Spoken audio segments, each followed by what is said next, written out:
Do you know your medicine? Weed Maps and SC Laboratories bring you an educational series on the science of clean and safe cannabis. Today's cannabinoid profile is on Cannabidiol.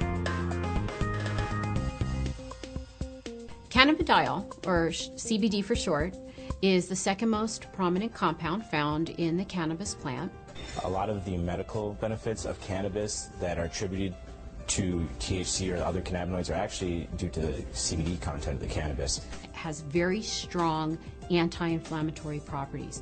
And not only does it help suppress inflammation, but there was a study that showed that it also helps the body to not make the chemical that causes inflammation. So it actually has somewhat of a preventive role. Cannabidiol has also been found to have anticonvulsant properties in that it can reduce the seizure threshold for a number of patients. I've had my own patients who have said that once they started using CBD-rich strains, they have found that they have had less episodes of their seizures. CBD is synthesized in the plant through the same pathways as THC, CBC. It starts out as geranyl pyrophosphate and alpha-tolic acid. Those two compounds join together through an enzyme-catalyzed reaction. Cannabidiolic acid, CBGA, is the starting material for CBDA, THCA, and CBCA.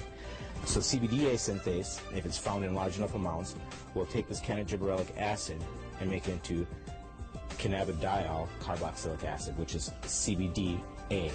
CBDA is CBD with a carboxylic acid attached to it.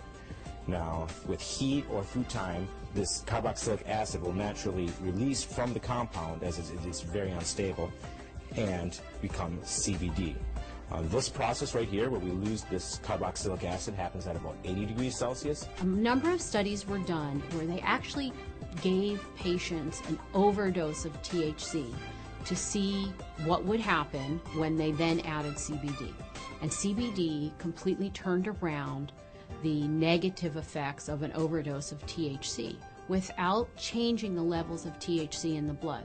So that means that CBD exerts its own medicinal, just doesn't reverse THC, it actually has its own medicinal properties. CBD has been found to cause cancer cells to what we call commit suicide while preserving the normal cells.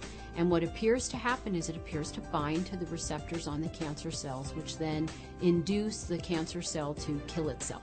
Cannabidiol has also been found to be what we call biphasic in terms of sleep. So at low doses, it's what we call alerting. It kind of keeps you awake.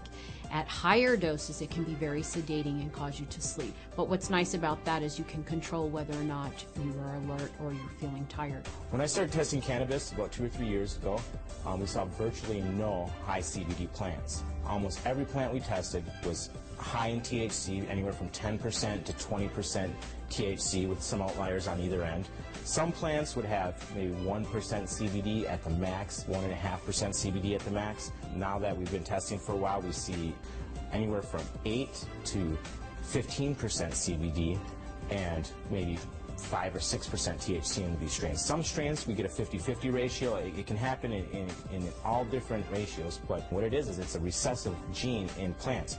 So we have breeders have to actively go and try and breed this back into these plants and find these high THC plants that might have that high CBD gene locked away and breed them together and see what they find. And really the only way you can know if it's high CBDA is to test it. With testing and growers or breeders having access to that knowledge base, we see them coming back and reversing some of the trends of the last 30, 40, 50 years and breeding the CBD back into the plants. Now, there have been a number of studies that have looked at cannabidiol, CBD, exerting a protective property to damaged neurons.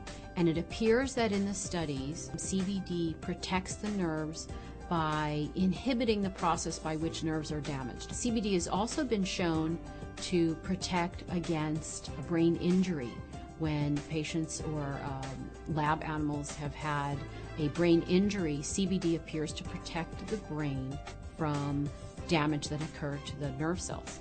The studies have shown that it can actually fight MRSA, which is methicillin-resistant Staph aureus, a notorious bug that is resistant to a number of antibiotics. A topical application of cannabis was able to fight the infection, and the MRSA was eradicated from that infection site. SC Labs tests for CBD with a high-performance liquid chromatograph, also known as an HPLC. There's two different ways you can test for cannabinoids. It's either with an HPLC or with a GC. If you hear of someone testing with other methods, it's probably not a scientifically validated method. But the problem with the GC is that the GC uses heat to test for these cannabinoids. And as I said earlier, all the acidic cannabinoids are very sensitive to heat. So the GC can give you no information about the acidic cannabinoids. It can only tell you about the non-acidic cannabinoids. The heat is decomposing these compounds. It's definitely decarboxylating all of them. And you're trying to measure it as these compounds are in a state of flux. And that's just, it's kind of fuzzy. So we use the HPLC because it keeps the cannabinoids in their natural state. They're in their liquid state. There's no alteration. There's no heat or anything like that happening. And so we get a much more accurate and a much more realistic picture of what's actually in the sample that we're testing.